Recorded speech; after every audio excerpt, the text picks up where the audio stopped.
প্রধান উপদেষ্টার সঙ্গে সাকিব ইস্যুতে কথা বলবেন নাজমুল হোসেন শান্ত। বৈষম্য বিরোধী ছাত্র আন্দোলনের মুখে প্রধানমন্ত্রীর পদ থেকে পদত্যাগ করে শেখ হাসিনা যখন পদত্যাগ করে দেশ ছেড়ে পালিয়ে যান, সরকারের পালাবদলের পর আওয়ামী লীগের সাবেক সংসদ সদস্য সাকিব আল হাসানের নামে হত্যা মামলা দায়ের করা হয়।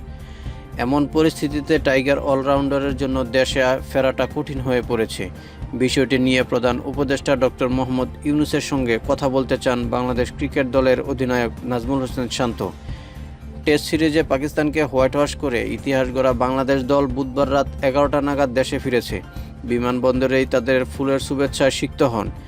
এরপর গণমাধ্যমের সঙ্গে আলাপকালে সাকিবের বিষয়টি নিয়ে কথা বলেন শান্ত। সাকিব ভাইয়ের ব্যাপারটি এটি ভিন্ন একটি ব্যাপার, তবে প্রত্যেক খেলোয়াড় সাকিব ভাইয়ের পাশে আছে। এটা আমরা সবাই জানি যে সাকিব ভাই খেলার জন্য কতটা নিবেদিত এবং খেলার জন্য কতটা পাগল। সবসময় দলের জন্য চিন্তাভাবনা করে থাকেন। যখন প্রধান উপদেষ্টার সঙ্গে দেখা হবে, এটা নিয়ে যদি কথা ওঠে, প্রতিটি খেলোয়াড় সাকিব ভাইয়ের পাশে আছে।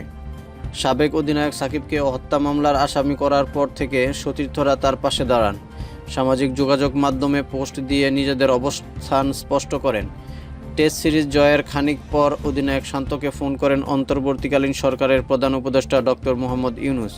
এ সময় তিনি দেশে ফেরার পর ক্রিকেটারদের সংবর্ধনা দেওয়া হবে বলে জানান। হত্যা মামলা দায়েরের পরের পরিস্থিতি এবং কাউন্টি খেলতে ইংল্যান্ডে যাওয়া সাকিবের তাতে যোগদানের সম্ভাবনা আপাতত নেই।